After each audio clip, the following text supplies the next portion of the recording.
DOS? No. No way. Alright. Validorus. Oh, gotta go. Are you seeing number 126 yet? No. Try 423. That is also us?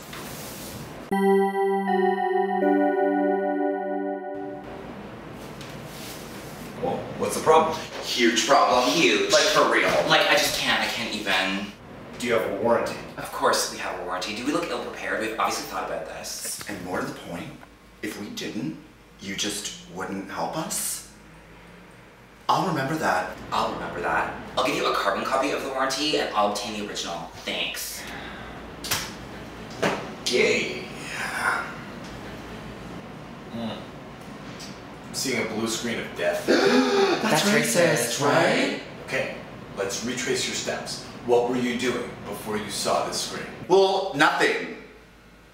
Except we got an email from our third-generation Asian-Canadian friend, Susan. FYI, Susan is her birth name and not some reversioning of something with lots of X's and consonants she chose herself. She's practically indigenous, and you're not better than her, FYI. And then all of a sudden this thing, I don't know how to describe it, popped up, and there was this guy that looked like Jesus saying, consider MacKeeper to keep your Mac safe. And at this point I just went, And then a page volunteered itself saying meet black singles in your area, and I happen to know for a fact that there are no black singles in my area. And then a tab initiated itself in my Firefox browser, touting who they say is my new favorite girl group, the Ex-Girlfriends. And can I just tell you, that was ill-advised. Not exactly our kind of music. Huh. So what is your kind of music? I'm gonna have to consult her warranty, but I don't think we're obliged to tell you that. Okay. I guess we're into jazz. Just jazz. Just like jazz. Like jazz stuff. Like old school jazz. New world jazz. Jazzy things. Jazzy stuff. Jazzy. Jazzy. Jazz standards. People named Jazz. Like short for Jasmine. Just jazz. Well, ladies, looks like I'm gonna need to reboot. Your motherboard is fried. Oh, please do not tell me this is going to be like that Sex and the City episode entitled My Motherboard Myself, where Kara's laptop crashes and she needs it replaced. And please do not tell me that I'm going to get a call from my friend Miranda telling me that her mother has died. Meanwhile, downtown, my friend Samantha's lost her orgasm and has been masturbating for 7 consecutive hours on a quest to find it. Well, geez, I don't watch that show. But I do watch Game of Thrones. You guys watch Game of Thrones? Is that show about those girls? No, that's Girls. Oh. We've seen that one.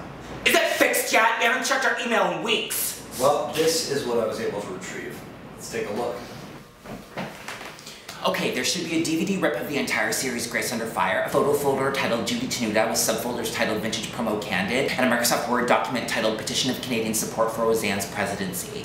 There should be a screen grab of a Twitter interaction with Elaine Boozler, which she also favorited, a photo booth movie file entitled Phyllis Diller Makeup Tutorial, an entire site rip of Rita Rudner's official website, 90 copies of the podcast WTF with Mark Maron, episode 281 Paula Poundstone. 90 copies? Yeah, we wanted to up its numbers. At this point, I feel the need to tell you we'd be so furious that you've invaded our privacy if we weren't more relieved you've salvaged these items. As it turns out, Lindsay and Sylvie loved stand-up comedians from the 1980s a lot and intensely. They just loved their no-nonsense take on being a woman in the 1980s. I'll never forget that afternoon.